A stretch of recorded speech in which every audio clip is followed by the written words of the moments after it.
Bonjour, bienvenue sur Bible 365. Nous sommes contents que vous soyez avec nous aujourd'hui, pour écouter la lecture du livre des Nombres chapitres 8, 9 et 10.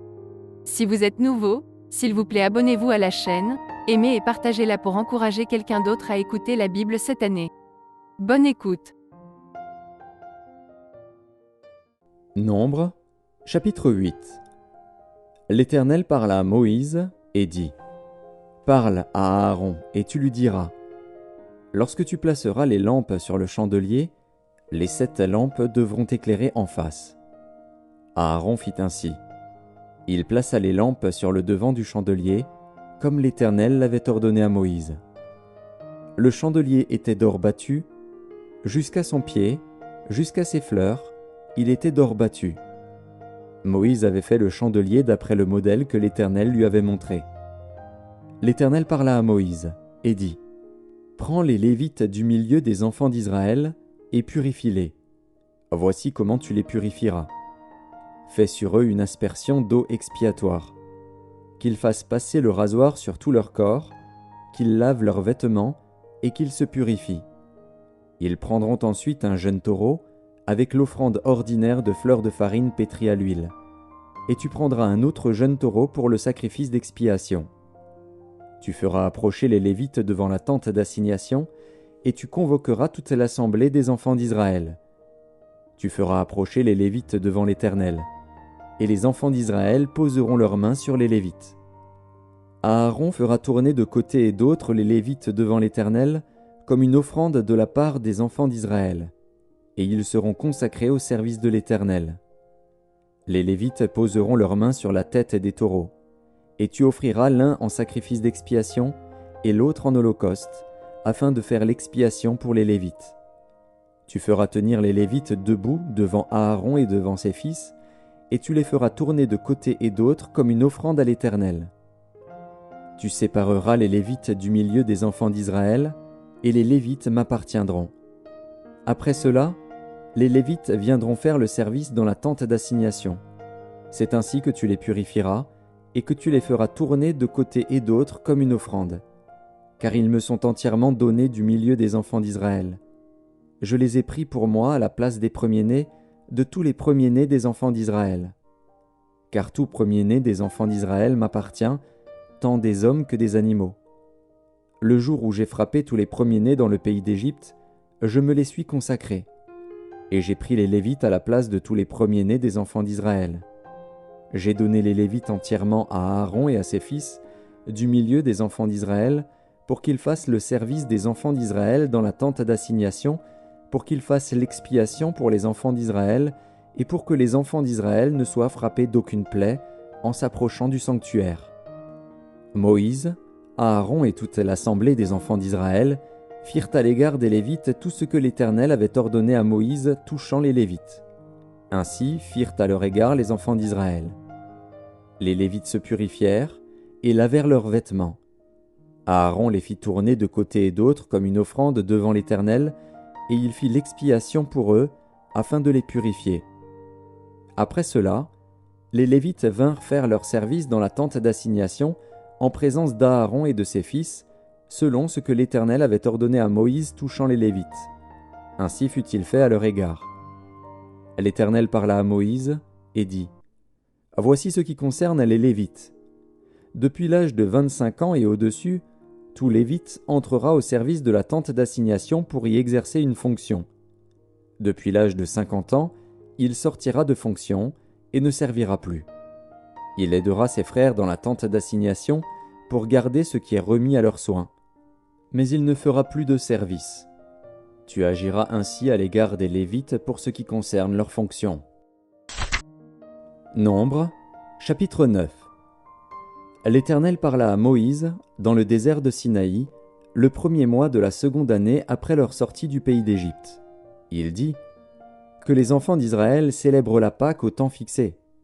Vous la célébrerez au temps fixé, le 14e jour de ce mois, entre les 2 soirs. Vous la célébrerez selon toutes les lois et toutes les ordonnances qui s'y rapportent. Moïse parla aux enfants d'Israël, afin qu'ils célébrassent la Pâque. Et ils célébrèrent la Pâque le 14e jour du premier mois, entre les 2 soirs, dans le désert de Sinaï. Les enfants d'Israël se conformèrent à tous les ordres que l'Éternel avait donnés à Moïse. Il y eut des hommes qui, se trouvant impurs à cause d'un mort, ne pouvaient pas célébrer la Pâque ce jour-là. Ils se présentèrent le même jour devant Moïse et Aaron. Et ces hommes dirent à Moïse, « Nous sommes impurs à cause d'un mort.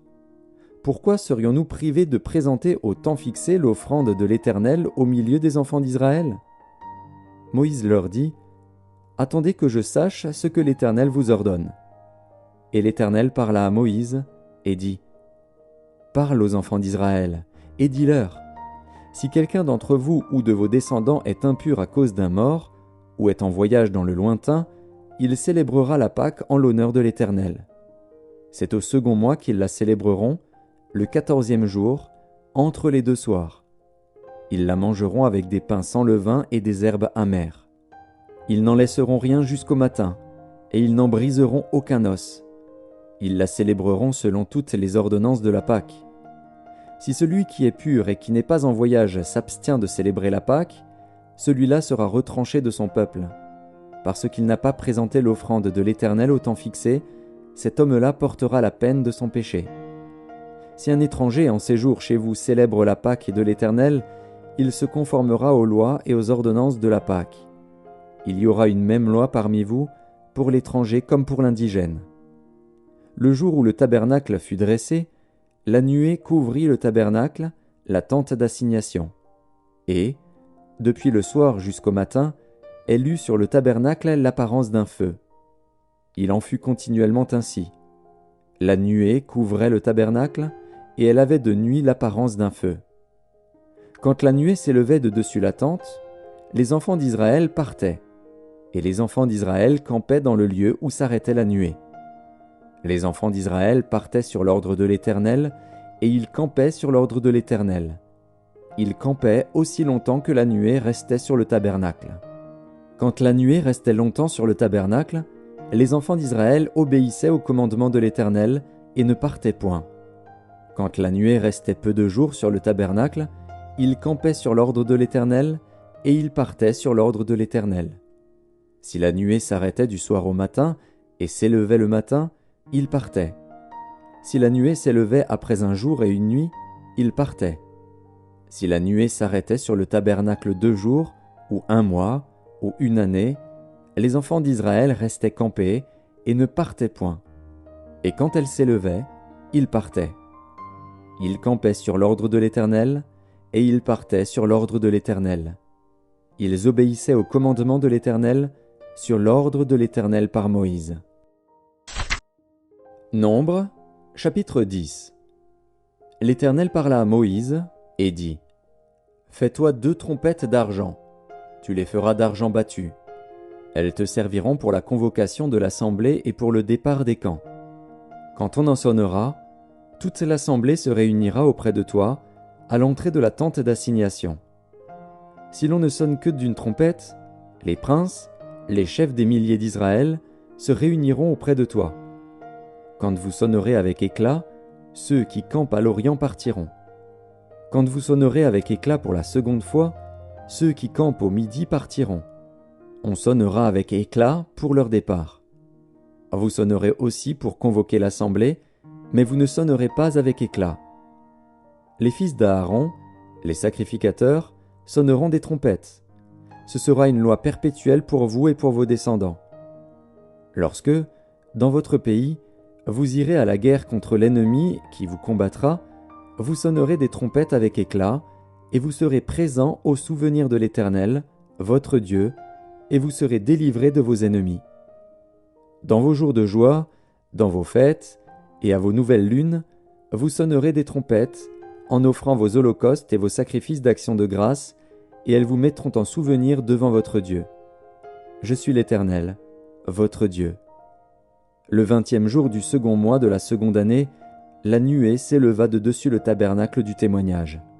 Et les enfants d'Israël partirent du désert de Sinaï, selon l'ordre fixé pour leur marche. La nuée s'arrêta dans le désert de Paran. Ils firent ce premier départ sur l'ordre de l'Éternel par Moïse. La bannière du camp des fils de Juda partit la première, avec ses corps d'armée. Le corps d'armée de Juda était commandé par Nachshon, fils d'Aminadab. Le corps d'armée de la tribu des fils d'Issachar par Nethanil, fils de Tsuar.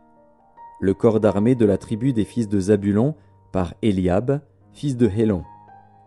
Le tabernacle fut démonté, et les fils de Gershon et les fils de Merari partirent, portant le tabernacle.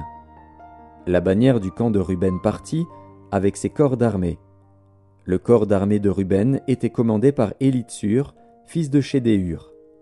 Le corps d'armée de la tribu des fils de Siméon, par Shelumiel, fils de Tsurishadaï. Le corps d'armée de la tribu des fils de Gad, par Eliasaph, fils de Déuel. Les Kéatites partirent, portant le sanctuaire, et l'on dressait le tabernacle en attendant leur arrivée. La bannière du camp des fils d'Éphraïm partit, avec ses corps d'armée. Le corps d'armée d'Éphraïm était commandé par Élishama, fils d'Amihud. Le corps d'armée de la tribu des fils de Manassé, par Gamliel, fils de Pédatchur. Le corps d'armée de la tribu des fils de Benjamin, par Abidan, fils de Guidéoni. La bannière du camp des fils de Dan partit, avec ses corps d'armée. Elle formait l'arrière-garde de tous les camps. Le corps d'armée de Dan était commandé par Ahiézer, fils d'Amishadaï. Le corps d'armée de la tribu des fils d'Azer, par Pagiel, fils d'Ocran. Le corps d'armée de la tribu des fils de Nephtali, par Ahira, fils d'Enan. Tel fut l'ordre d'après lequel les enfants d'Israël se mirent en marche selon leur corps d'armée, et c'est ainsi qu'ils partirent. Moïse dit à Hobab, fils de Réuel, le Madianite, beau-père de Moïse, « Nous partons pour le lieu dont l'Éternel a dit, je vous le donnerai. Viens avec nous, et nous te ferons du bien, car l'Éternel a promis de faire du bien à Israël. » Hobab lui répondit, « Je n'irai point, mais j'irai dans mon pays et dans ma patrie. » Et Moïse dit, « Ne nous quitte pas, je te prie, puisque tu connais les lieux où nous campons dans le désert, tu nous serviras de guide. Et si tu viens avec nous, nous te ferons jouir du bien que l'Éternel nous fera. » Ils partirent de la montagne de l'Éternel et marchèrent 3 jours. L'arche de l'alliance de l'Éternel partit devant eux et fit une marche de 3 jours pour leur chercher un lieu de repos. La nuée de l'Éternel était au-dessus d'eux pendant le jour, lorsqu'ils partaient du camp. Quand l'arche partait, Moïse disait, « Lève-toi, Éternel, et que tes ennemis soient dispersés, que ceux qui te haïssent fuient devant ta face. » Et quand on la posait, il disait, « Reviens, Éternel, aux myriades des milliers d'Israël. »